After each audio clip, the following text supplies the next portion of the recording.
Do you want to develop consistent good habits like reading, going to the gym every day, learning new languages, or practicing new instruments? Or do you want to kick bad habits like eating unhealthy food, biting your nails, watching too much TV? 3 years from now, you can have what you need.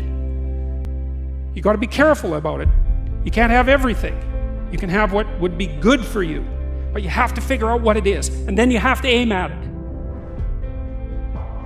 We know that sometimes you can be uncomfortable, but you can be uncomfortable and hopeful rather than uncomfortable and fearful. People go through their lives without knowing what it is they want to do. You don't have to be where you think you want to be in order to be happy. You just got to be on the way to where you want to be in order to be happy.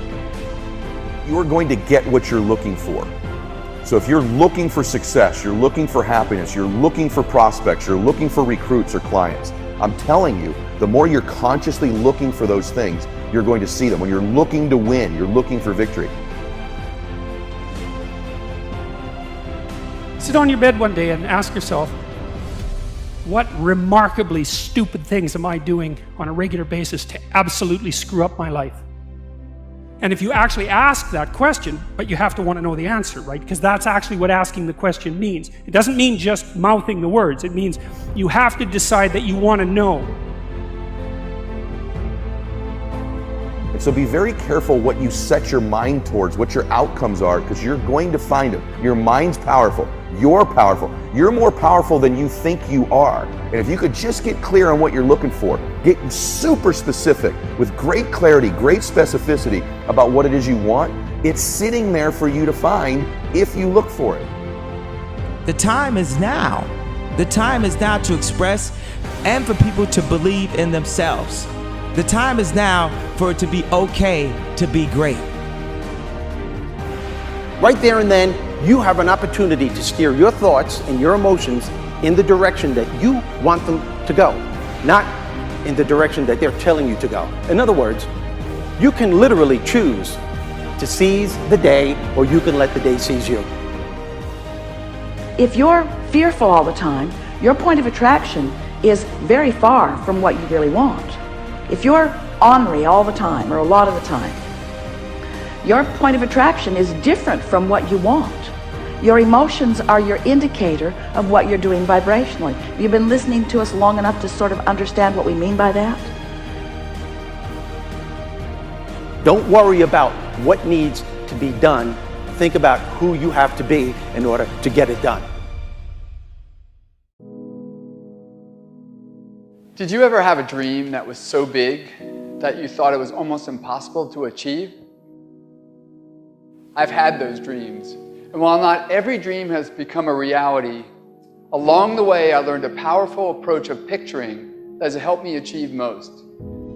Since that day, I've had other dreams, other big dreams. And in each case, I would picture where I wanted to be, and I would visualize what I would be doing and who I would be doing with when I got there.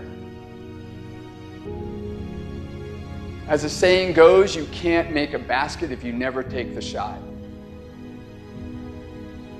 I knew I would miss the shot sometimes, and the failure would dampen my spirit, but I would be better off for my efforts and I would be okay.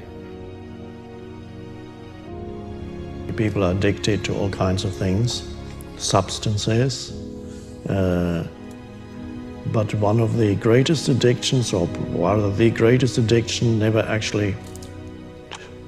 you never read about it in the papers, because the people who are addicted to it don't know it. It's the addiction to thinking. It's actually addictive. Can't stop thinking. It's like can't stop drinking, can't stop smoking, can't stop eating, can't stop thinking. You have the option of taking it hard or taking it easy, of making the worst of it or making the best of it, of giving it your undivided attention, of giving it very little of your attention. You have more control over your focus than most of you have been exercising. And when you begin caring about how you feel more than everything else put together, so that you exercise your ability to focus upon things that do feel good, you begin to discover that in every particle of the universe there is that which is wanted and lack of it. My visualization has helped me achieve most of my goals. And what I learned along the way is it didn't take twice as much effort. It only took an extra 10%. When we fail, life continues as it is. We can stay in our comfort zone. Success, on the other hand, challenges us. It pushes us and it exposes us to rejection. How are we going to manage this new success? If you're not happy, you're not successful. If you're not enjoying yourself during the process of whatever it is you're trying to achieve, there's a problem. To me, the biggest disease on this planet is unhappiness. And the reason why people are unhappy is because we have a tendency to keep focusing, as I said, on what we don't have and what's not working in our lives, instead of allowing ourselves to shift our focus and our way of thinking. People always want to be like, follow your dreams, follow your dreams, follow your dreams. My dream was always to be a rap artist, right? But I had to get a job. So I had to focus on my job. And then I made money to follow my dream. One of the main reasons that people don't get what they want is because they don't actually figure out what it is. And the probability that you're going to get what would be good for you, let's say, which would even be better than what you want, right? Because, you might be wrong about what you want easily. But maybe you could get what would really be good for you. You have the freedom to think anything you want. You were born extremely confident. You came into this world knowing how wonderful you are. So choose new thoughts to think about yourself, and choose new words to tell yourself how magnificent you are, and that you deserve all the good that life has to offer. First thing in the morning and last thing in the evening, I want you to look into your eyes and say, I love you. I really love you. Your first goal, this is what I'm suggesting, your first goal when you open up your eyes should be to focus on the things that ignite your spirit and bring you joy. I want you to focus on the things that you appreciate in your life, the things that you're grateful for. I don't care who it is or what it is. Maybe it's the person lying next to you. Maybe you're thinking of your children. Maybe you're thinking of the dog or the cat lying by the side of the bed, a particular goal that you achieved. Maybe there's an event coming up on the weekend. Maybe you're meeting with your friends for lunch. You see, folks, it doesn't matter who it is or what it is. There's always something to be grateful for, to appreciate. And what I'm asking you to do in those few moments before you crank and get into your day is to focus on these things. Then why am I asking you to do this? Because an attitude of gratitude simply makes you feel good.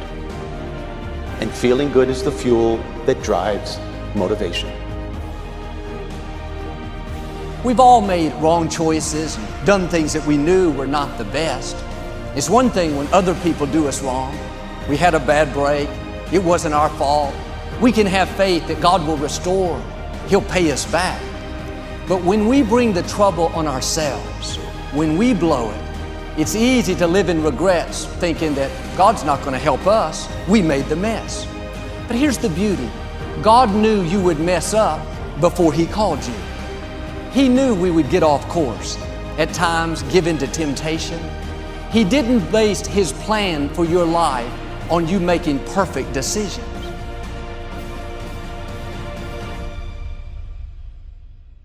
Through success, I represent the possibility of what you can achieve and what you can do with your life and your career. Other people's success represents the possibility of what you can do. Those are the records that you can sell. Those are the type of tours that you can do. Those are the kind of songs that you can produce and the songs that you can write. Those are the millions of dollars that you can get, or billions. Those are the type of architectural drawings and buildings that you can build. Those are the type of books that you can sell. Everybody else's success represents the possibility of what you could do.